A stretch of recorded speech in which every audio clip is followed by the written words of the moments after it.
दोस्तों, मैंने इससे पहले की वीडियो सल्तनत युग की पृष्ठभूमि में आप सभी को बताया था कि मोहम्मद गौरी की कोई औलाद नहीं थी। इस वजह से उसने अपना उत्तराधिकार अपने सबसे प्रिय गुलाम कुतुबुद्दीन ऐबक को सौंप दिया और वापस अपने वतन को चल पड़ा। लेकिन दोस्तों, रास्ते में ही कुछ विद्रोहियों ने उस पर हमला कर दिया, जिससे 15 मार्च सन 1206 ईस्वी को उसकी मृत्यु हो गई। इधर दोस्तों, दिल्ली सल्तनत पर गुलाम वंश की नींव पड़ ही चुकी थी। कुतुबुद्दीन ऐबक उसका सबसे पहला शासक था और इसी ने गुलाम वंश की नींव डाली थी। दोस्तों, गुलाम वंश को ममलूक वंश भी कहा जाता है। अभी हाल ही की एक किसी एग्ज़ाम में, शायद सीजीएल का एग्ज़ाम था, उसमें पूछा गया था ममलूक वंश का संस्थापक कौन है, तो इसका संस्थापक भी कुतुबुद्दीन ऐबक था। ठीक है, आइए अब बात कर लेते हैं कुतुबुद्दीन ऐबक के बारे में। दोस्तों, कुतुबुद्दीन ऐबक अपनी जनता के प्रति, अपनी प्रजा के प्रति बहुत ही उदार शासक था। इसके उदार शासक होने की वजह से ही इसे लाख बख्श कहा जाता था। दोस्तों, पहले इसकी राजधानी लाहौर थी, लेकिन इसने अपनी राजधानी को लाहौर से स्थानांतरित करके दिल्ली में परिवर्तित कर दिया। कुतुबुद्दीन ऐबक ने कुरान ख्वां की उपाधि धारण की और अजमेर में 2.5 दिन के झोपड़े का निर्माण कराया। दोस्तों, कुतुबुद्दीन ऐबक ने ही कुतुब मीनार का निर्माण कार्य प्रारंभ करवाया। कुतुब मीनार का नाम प्रसिद्ध सूफी संत ख्वाजा कुतुबुद्दीन बख्तियार काकी के नाम पर रखा गया और कुतुब मीनार के अंदर ख्वाजा कुतुबुद्दीन बख्तियार काकी की मज़ार भी है। लेकिन दोस्तों, कुतुब मीनार का कार्य अभी अधूरा ही था। अभी केवल 2 ही मंजिला बना हुआ था कि चौगान खेलते समय कुतुबुद्दीन ऐबक की घोड़े से गिरकर मौत हो गई। दोस्तों, कुतुबुद्दीन ऐबक 1206 से 1210 तक यानी केवल 4 सालों तक दिल्ली पर राज कर पाया। लाहौर में मृत्यु होने के बाद एक बार फिर से दिल्ली की गद्दी पर बैठने के लिए इसके उत्तराधिकारियों में होड़ मच गई। दोस्तों, नियम के अनुसार कुतुबुद्दीन ऐबक का पुत्र आराम शाह 1210 ईस्वी में गद्दी पर तो बैठ गया, लेकिन वह बहुत ही अयोग्य शासक था।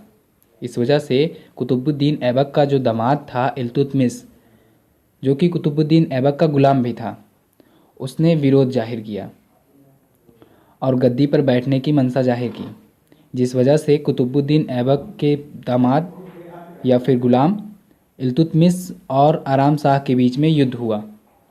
इस युद्ध में दोस्तों, इल्तुतमिश विजयी रहा और 1210 ईस्वी में दिल्ली की गद्दी पर बैठा। दोस्तों, इल्तुतमिश ने 1210 से 1236 ईस्वी तक शासन किया। इल्तुतमिश को तुर्कों की भारत विजय को स्थापित प्रदान करने का श्रेय दिया जाता है। अपने शासनकाल के आरंभिक वर्षों में इल्तुतमिश की निगाह उत्तर पश्चिम पर टिकी हुई थी। ख़ारिज़्म शाह की गजनी विजय से उसकी स्थिति के लिए एक नया खतरा पैदा हुआ। इस खतरे को टालने के लिए इल्तुतमिश ने लाहौर के लिए कूच किया और उस पर कब्जा कर लिया। इल्तुतमिश को कुबाचा से निपटने का अवसर मिल गया और उसने उसे मुल्तान तथा कच्छ के रण से उखाड़ फेंका। इस प्रकार दिल्ली सल्तनत की सीमा एक बार फिर से सिंधु नदी को छू रही थी। इल्तुतमिश ने ग्वालियर और बयाना पर फिर से कब्जा करने के लिए कदम उठाए। अजमेर और नागौर पर उसकी सत्ता कायम रही और उसने रणथंभौर और जलौर पर आक्रमण करके वहां भी अपना प्रभुत्व स्थापित कर लिया। उसने मेवाड़ की राजधानी नगादा, जो कि उदयपुर से लगभग 22 किलोमीटर दूर है, उस पर भी हमला किया और उस पर भी विजय स्थापित कर ली। दोस्तों, मैंने अभी बताया कि कुतुबुद्दीन ऐबक ने कुतुब मीनार का निर्माण कार्य प्रारंभ कराया था। तो उस कुतुब मीनार के निर्माण कार्य को पूरा इल्तुतमिश ने ही कराया था। अगर आपको एग्ज़ाम में पूछा जाता है कि निर्माण शुरू कौन कराया था, तो कुतुबुद्दीन ऐबक। और कुतुब मीनार बनवाया क्या कौन था पूर्ण रूप से, तो फिर इल्तुतमिश। ठीक है दोस्तों, इल्तुतमिश ने ही चांदी का टका और तांबे का जीतल नामक सिक्का चलवाया। इल्तुतमिश के सिक्कों पर एक तरफ उसकी तस्वीर होती थी तथा दूसरी तरफ हिंदू देवी की तस्वीर हुआ करती थी। इल्तुतमिश ने 40 गुलामों का एक दल बनाया था, जिसे तुर्कान चहलगानी या फिर चहलगानी कहा जाता था।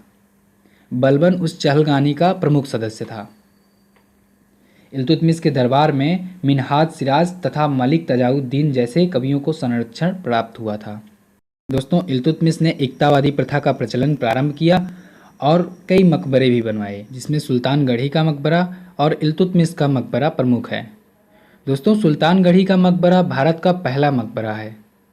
दोस्तों, अपने जीवन के अंतिम वर्षों में इल्तुतमिश उत्तराधिकार के प्रश्न को लेकर बहुत परेशान था, क्योंकि वह अपने जीवित बेटों में से किसी को भी गद्दी के लायक समझता ही नहीं था। और वाकई में उसके जितने भी बेटे थे वो गद्दी के लायक थे भी नहीं।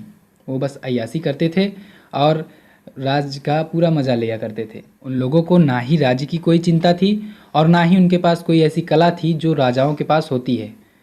ना ही शस्त्र विद्या का ज्ञान था, ना ही राजनीति का ज्ञान था। मतलब वो बिल्कुल अयोग्य ही थे। इस वजह से काफ़ी सोच विचार कर इल्तुतमिश ने अपनी बेटी को उत्तराधिकार के रूप में चुनने का फैसला किया। हालांकि ये फैसला बहुत ही बड़ा फैसला था, क्योंकि रजिया सुल्तान पहली महिला शासिका थी। इससे पहले कोई भी महिला अभी तक राजगद्दी पर नहीं बैठी हुई थी। रजिया के भाइयों के साथ साथ बहुत से सरदारों ने भी इसका विरोध करना शुरू कर दिया। सन 1236 ईस्वी में दिल्ली के अमीर सरदारों ने इल्तुतमिश के इच्छा के विपरीत इल्तुतमिश के अयोग्य पुत्र रुकनुद्दीन फिरोज शाह को दिल्ली का सुल्तान बना दिया। लेकिन फिर भी उनके पुत्रों की अयोग्यता के कारण पूरे साम्राज्य में असंतोष व्याप्त हो गया। इसका लाभ उठाकर रजिया ने दिल्ली पर अधिकार कायम कर लिया। अपने दावे को मनवाने के लिए रजिया को अपने भाइयों और शक्तिशाली तुर्क अमीरों के खिलाफ संघर्ष करना पड़ा और वह केवल 3 वर्ष तक ही शासन कर पाई। उसी के शासनकाल में सत्ता के लिए राजतंत्र और उन तुर्क सरदारों के बीच संघर्ष आरंभ हुआ, जिन्हें कभी कभी चहलगामी या चालीसा कहा जाता है। रजिया ने जनाना पोशाक का त्याग करके बिना बुर्के पर्दे का दरबार लगाना शुरू कर दिया। दोस्तों, रजिया दरबार में कुबा, जिसे कि कोट कहते हैं, और कुलह, जिसे कि टोपी कहते हैं, पहनकर दरबार में जाया करती थी, जिससे वहाँ के कट्टरपंथी सरदार असंतुष्ट रहने लगे और बस विद्रोह की तलाश में लगे हुए थे। इतना ही नहीं, वह शिकार पर भी जाती थी और युद्ध में सेना का नेतृत्व भी किया करती थी। जब लाहौर और सरहिंद में विद्रोह भड़क उठा तो उसने खुद ही सेना लेकर लाहौर पर आक्रमण कर दिया और वहाँ के सूबेदार को अपनी अधीनता मानने पर मजबूर कर दिया। जब वह सरहिंद की ओर बढ़ रही थी तो उसी समय उसी के खेमे में विद्रोह भड़क उठा और याकूत खां को मौत के घाट उतार दिया गया। दोस्तों, इसी दौरान रजिया को तबर हिंद में बंदी बना लिया गया, लेकिन रजिया ने अपने बंदी बनाने वाले सरदार अल्तुनिया को अपने पक्ष में मिला लिया और उससे शादी कर लिया। दोस्तों, रजिया का मकसद साफ था। वह दिल्ली की सत्ता दोबारा हासिल करने के लिए ही सरदार से शादी की थी, लेकिन वह इस बार असफल हुई। दोस्तों, रजिया केवल 3 ही वर्षों तक शासन कर पाई थी। 12 अक्टूबर 1240 ईस्वी को कुछ डाकुओं ने अल्तुनिया और रजिया पर आक्रमण कर दिया। रजिया बहुत बहादुरी से लड़ी लेकिन मारी गई।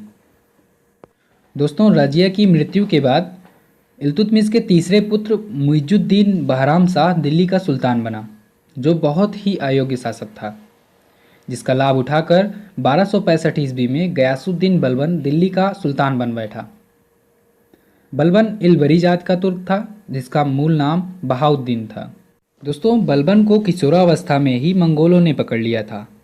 बाद में व्यापारियों से इल्तुतमिश ने उसे खरीद लिया।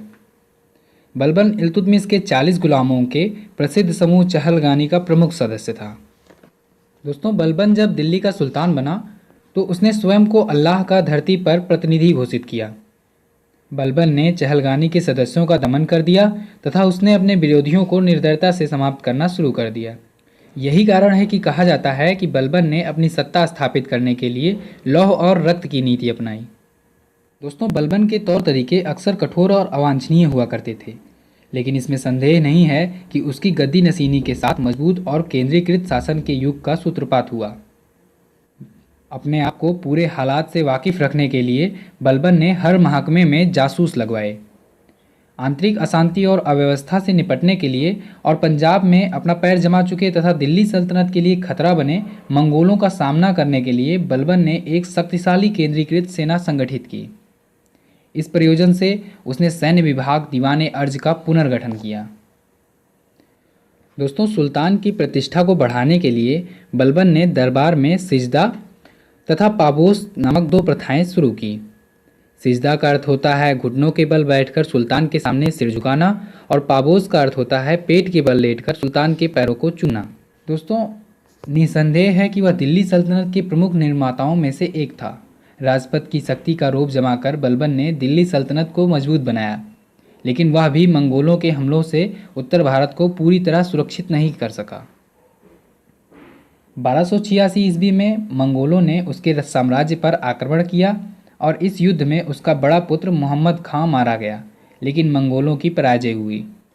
दोस्तों, ऐसा कहा जाता है कि पुत्र की मृत्यु के बाद उसके हृदय पर बहुत बड़ा आघात पड़ा, जिसके कारण 1286 ईस्वी में उसकी मृत्यु हो गई। दोस्तों, 1286 ईस्वी में बलबन की मृत्यु के बाद दिल्ली सल्तनत पर एक बार फिर से अनिश्चितता की स्थिति उत्पन्न हो गई। लगभग 4 साल बाद सन 1290 ईस्वी में खिलजी अमीरों के एक गुट ने बलबन के अयोग्य उत्तराधिकारियों को हटाकर अपने नेता जलालुद्दीन खिलजी को गद्दी पर बैठा दिया।